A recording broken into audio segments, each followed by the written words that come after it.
नहीं। एक बार क्या हुआ, ये झाड़ू मंडल स्थान है, उसमें सिद्ध बलराम दास बाबा जी महाराज अपने परिकर के साथ रहते थे। ये ब्रज के भक्तों में भी चरित्र है। तो एक दिन वो सुबह बैठे हुए थे यमुना किनारे ही आश्रम में, तो अचानक दृष्टि गई तो यमुना जी में माताएं बहनें स्नान कर रही थी। तो स्नान करते समय वस्त्र शरीर में गीला, तो उनके हृदय में एकदम काम वासना जागृत हुई। काम वासना। अब वो सच्चे महापुरुष थे। उन्होंने देखा ऐसा कैसे हो रहा है, मतलब ऐसा क्यों हुआ, क्योंकि बहुत परिपक्व महापुरुष थे। ऐसा कैसे हो गया, तो ना ना आप तो जीवन नहीं रखेंगे, ये बात कैसे आ गई, मतलब गंदी बात आ कैसे गई। देखो जब आंख में गिरता है छोटा किनका तो बहुत करता, पीठ में गिर जाए तो नहीं।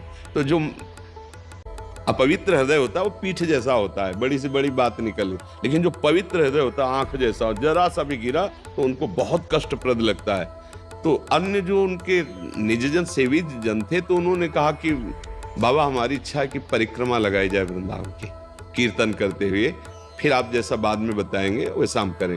वृंदावन की नाम कीर्तन करते परिक्रमा, और उसका प्रभाव खत्म, एकदम हृदय शांत, जैसे नशा उतर गया हो। तो उनका कल कहाँ से प्रसाद आया था, तो उस समय श्री ठाकुर गोविंद देव जी महाराज, जो इस समय बाहर कहाँ है, जयपुर में है, वो यहीं वृंदावन के ठाकुर उस समय वृंदावन में विराजमान थे। तो बोले गोविंद देव जी का कल प्रसाद आया था पूरा, तो पाया गया।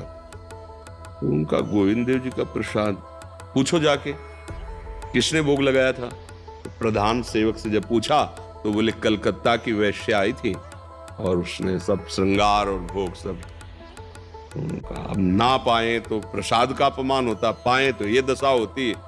वो महापुरुष थे, ठाकुर जी के पास गए सीधे, ऐसे दृष्टि मिले। अब अपने तो उनसे गुस्सा भी तो उन्हीं से की जाएगी कि आप प्रसाद ना पावे तो प्रसाद का अपमान होता, प्रसाद पावे तो भाव बिगड़ा। अब हम क्या करें। वहां से आ गए, ठाकुर जी उनके ध्यान में प्रकट हुए और कहा देखो हमारा पूरा जगत है, हमारे सामने तो जो आएगा हम उसे स्वीकार करेंगे, आप किनका रख लो और भिक्षा मांग के पाओ, हमारा तो पूरा जगत है। तब ये सिद्धांत है कि जैसे प्रसाद मिला, किनका ले लिया और चार लोगों को बांट दिया, या फिर ऐसे दे दे, या यमुना रस रानी, उसको ऐसे रख के छोड़ के चल देना, अनादर नहीं करना है भगवत स्वरूप। ये बिल्कुल बात है। ठाकुर तो सर्व समर्थ है, हमारी सामर्थ्य नहीं कि हम सब कुछ पचा सके। उपासक को ये सावधानी जरूर रखनी चाहिए। ऐसा जैसे विरक्त जन है, भिक्षावृत्ति का अवलंबन, मधुकरी मतलब भौरा जैसे हर पुष्प से थोड़ा थोड़ा पराग लेके अपना पेट भर लेता है, ऐसे चार घरों में मांग ले। संतों की अलग अलग वृत्ति होती।